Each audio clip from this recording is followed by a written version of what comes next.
Di nga ako makatulog ngayong hapon. Ang ingay kasi ng mga naglalato-lato sa labas. Kaya manunood na muna ako. Mamayang gabi na lang ulit ako matutulog. Nandito rin pala si ate sa may sala. Nanonood siya ng abot kamay na pangarap. Magigiganti na daw si Lynette kapag pala nanonood kami dito. Salitan din kami kapag may bumibili. Namalengke din kasi si mama. Kaya kami din yung nagtitinda. Gusto sana namin isara yung tindahan. Kaso baka palayasin kami ni mama dito sa bahay. Wala rin palang dayaan kapag may bumibili. Salitan talaga kami magkapatid. Ewan ko ba? Yung ibang nabili dito, shy type. Tumabas na muna pala ako para bumili ng merienda. At paglabas ko nga, eto na yung mga naglalaro ng mga lato-lato. Eto rin yung dahilan bakit di na ako nakakatulog ng hapon. At eto na rin pala yung gumigising sa akin tuwing umaga. Yung pagpukpok ng mga lato-lato. Dito na pala ako kay Ate Melanie. Order nga ako ng burger. Tapos nanghingi na rin ako ng makopa. Marami na din kasi yung bunga. Ako na mag-aani. Kahit hindi naman ako yung nagtanim. Chot! Matagal na din pala ako hindi nakakakain ng makopa. Bata pa yata ako nun. Kasi dito rin ako kumukuha nung bata pa ako. Pero ngayon matanda na.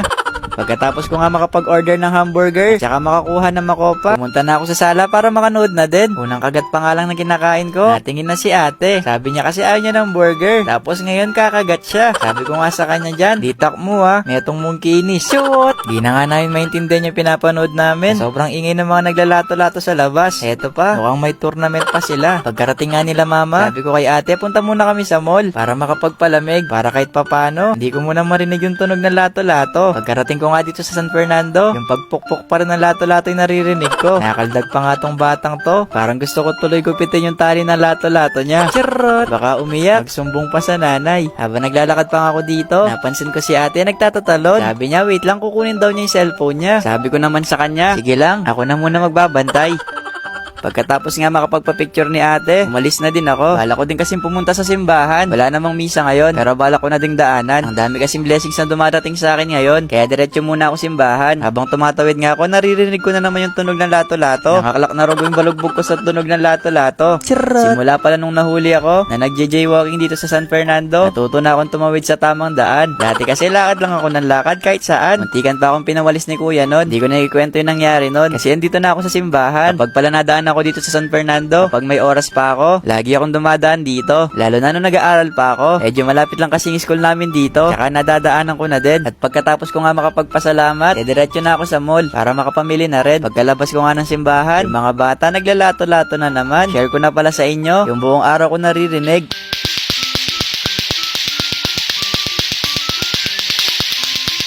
Di wari makakaklak yung balugbog mo kung ganyan yung buong araw mong maririnig. Kaya dumiretso na ako dito sa mall. Siguro naman dito wala na naglalaro ng lato-lato. Kasi kung meron pa, uuwi na ako sa totoo kong bahay sa Japan. Chawot! Ayaw na yata akong tigilan ng mga naglalaro ng lato-lato. Kasi kahit sa loob ng mall may naglalaro. Di ko na alam kung saan ako pupunta. Shoutout ko na din pala sila. Akala ko nga maglalato-lato din sila. Charot! Nagumpisa na pala akong bumili ng bibilhin ko. Yung mga pipiliin ko pala ngayon, halos mga damit na pang araw-araw. Sa totoo lang, konti lang talaga yung damit na ginagamit kong pang araw-araw. Halos mga polo kasing sinusuot ko. Yung ginagawa kong vlog a day in my life, kailangan pang bahay lang. Kailangan naman magpolo ako sa loob ng bahay. Charot! Kumuha na din pala ako ng underwear. Kasi lagi nawawala yung underwear ko.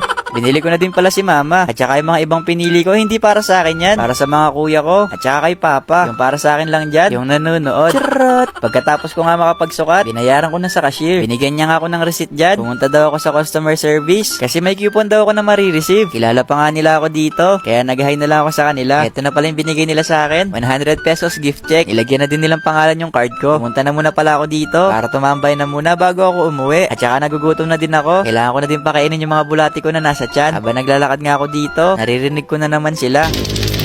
Hindi ko na alam kung anong nangyari sa buong araw ko. Malapit na yata ako mabaliw sa tunog ng lato-lato. Charot! Umorder na muna pala ako kasi nagugutom na ako. Binili ko na din yung mga naglalaro ng lato-lato para sa susunod lakasan pa nila. Ayun lang. Bye-bye!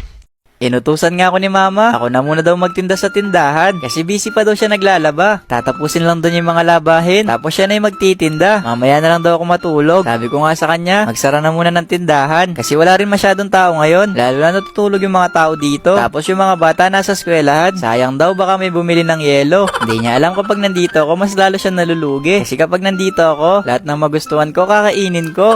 Kaso nga lang ngayong araw, nagsasawa na ako sa araw-araw kong kinakain dito. Kaya tinawag ko na muna si ate para magtinda muna sa tindahan. Hindi yan natutulog. Nagtutulog-tulugan lang para hindi mautusan sa bahay. Kahit nga may bumibili, nagtutulog-tulugan pa rin. Charot! Pero salitan pala kami nagtitinda dito. Ngayong oras talaga dapat nagtitinda si mama. Kaso naglalaba siya. Kumukupit nga ako dito sa tindahan. Kaso ang sungit na nagtitinda. Di tuloy ako makakuha. Chawot! Sa akin talaga yon. Ilagay ko lang kanina. Lumabas pala ako ng bahay kasi bibili ako ng siomay. Medyo malapit lang naman yung bilihan ko. Kaso nga lang sobrang init ngayon. Kaya kailangan kong tumakbo. Wala rin pala masyadong tao ngayon. Kasi halos sa mga bata nasa eskwelahan. Kung wala lang silang pasok ngayon, baka kabilaan na naman yung mga naglalaro ng lato-lato. Dito pala ako madalas bumili ng siomay. Kay Ate Malu. Ang dami nga niyang tinda dito. Pero yung paborito kong binibili sa kanya, yung siomay. Lagi ako nabili dito. Minsan naman kapag tinatamad akong pumunta dito, kinachat ko na lang siya para umorder. Free shipping pa. Eto din pala yung madalas kong inuulam. Lalo na kapag ayaw ko yung luto na ulam. Sinasabay ko na lang siya sa fried rice. Binalik nga ni Ate Malu yung 100. Wala daw kasi siyang palit. Naubusan na daw siya ng barya. Kaya sabi ko, balik ko na lang kapag bumili siya sa tindahan namin. Kumbaga exchange gift. Charot! Pagkatapos ko nga makabili ng siomay kay Ate Malu, umuwi na din ako at dumiretso na sa tindahan para makain na namin ni Ate yung siomay. Ate magkapatid din kami sa binili ko. Kahit wala naman siya na ambag. Salitan din kami kapag may bumibili para patas ang laban. Andayan pala nagko-comment sa inyo para kami magkambal. Pero kaming dalawa hindi namin nakikita na magkamukha kami. Kaya kapag may nagsasabi sa amin sa personal na magkamukha kami, tumatawa na lang kami bigla. Eto palang soft drinks na hawak ko. Tinira ko yan. May bumili kasing isang soft drinks. Pinlastic ko na. Baka kasi hindi ibalik yung bote. Kami papagalitan ni mama. Charot! Nihintay pa nga namin dyan na may bumili ng soft drinks. Kasi nabitin kami sa nainom namin. Charot! Habang wala nga nabili sa tindahan, pumunta na muna kami sa sala para manood ng TV. Ewan ko ba sa mga tao dito, kapag nandito kami sa sala, ang daming bumibili. Pero kapag naman nasa tindahan kami, wala namang nabili. At heto nga, habang walang nabili, tinawag kami ni mama. Pumunta daw kami ng San Fernando kasi naubusan na daw siya ng stock sa mga alak. Mamaya na lang daw namin ituloy pinapanood namin kasi baka daw magsara yung binibilhan niya. Nagpalit na nga ako ng damit, di na ako naligo. Kasi naligo naman ako nung nakaraang araw. Dito na din pala kami kung saan lagi namimili si mama. Balot na balot nga kami magkapatid dyan. Kasi dito pa sa ibang bansa namimili si mama. Charot! Sobrang init din kasi sa labas. Kaya nakabalot din kami. Dito pala kami sa loob umorder. Kasi 2 karton lang ng alak yung pinapabili ni mama. Kaya medyo mabilis lang kami dito. Pagkatapos pala namin dito, balak namin puntahan yung bahay kubo. Nadaanan na din namin kasi kanina. Kaya habang may oras pa, samahan niya muna ako magtingin ng bahay kubo. Nandito na pala kami sa bilihan ng mga bahay kubo. Ang tagal ko na gustong bumili ng ganito. Kaso nga lang yung pinoproblema ko, kung saan ko siya ilalagay. Ipapagiba ko na lang yata yung tindahan ni mama para may pesto na tong bahay kubo. Charot! Ito pala yung unang pinakita sa amin. Pagpasok mo nga, ito yung bubungad sa'yo. Ang ganda nga ng design sa taas. Ito palang kubo na to. Meron siyang 2 kwarto. Etong una kong pinasukan. Ito yung unang kwarto. Medyo malaki nga siya. Kaya kasyang-kasya yung buong pamilya mo. Kahit isama mo pa yung 2 mong jowa. Kasyang-kasya pati sa taas. Charot! Kapag labas mo pala sa unang kwarto, ito naman yung bubungad sa'yo. Hindi ako sigurado dito. Pero heto na yata yung sala. Nasa sayo na lang kung paano mo siya pagagandahin. Tapos heto naman yung sinasabi ko kanina. Yung pangalawang kwarto. Di pa nga yata tapos. Kasi may ginagawa pa si kuya. Pagkatapos nga namin masilip yung unang kubo, pumasok na kami dito sa loob. Nabutan pa nga namin sila na nagtatrabaho. Dito din daw nila ginagawa yung mga bahay kubo. Meron nga daw sila ngayon yung for delivery na. Heto nga, pinakita nga sa amin ni ate, ipapadala na bahay kubo. Mas mahal nga lang to. Kasi hetong kubo, pwede na siyang bigyan ng aircon. Wala rin palang masyadong siwang yung kwarto. Kaya pwede talagang lagyan ng aircon. Yun nga lang, mas mahal talaga siya. Kaya nung tinanong ko yung presyo, nagulat ako. Ang mahal pala ng bahay kubo. Mamaya ko na lang sasabihin. Lalo na mas upgraded to. Ang bait nga ni ate, kumuha pa talaga ng upuan para ma-check down namin yung sa loob. Kapag daw gumana yung truck, sabihin lang daw namin magkapatid, stop the truck. Charot! Ito pala yung sa loob ng kubo. Ready na siya kasi meron ng brake. Saka yung mga ibang saksakan. Kaya pala napadpad kami dito sa bilihan ng kubo. Kasi gusto ko sanang bumili ng ganito. Para kapag nai-stress na ako, dito ako pumupunta. Nung una, akala ko magkano lang yung kubo. Nashock na lang ako sa sinabi ni ate. Nasa 250,000 daw yung ganitong kubo. Budget ko pa naman dito. Nasa 3,000 lang. Charot! Ito pala yung butas kung saan mo pwedeng ilagay yung aircon. Ito na din pala yung huling pupuntahan namin. Napansin ko ngayon, parang ako pa yung nauuna sa nagtitinda. Parang siya tuloy yung pinagbebentahan ko. Chot! Mas mura pala tong pangatlong kubo na napuntahan namin. Ito naman, hindi siya pwedeng lagyan ng aircon. Ito yung lababo nila. Tapos may sala. Tsaka isang kwarto. Dito na muna ako sa taas. Pag-iisipan ko muna kung tatambay na muna ako dito o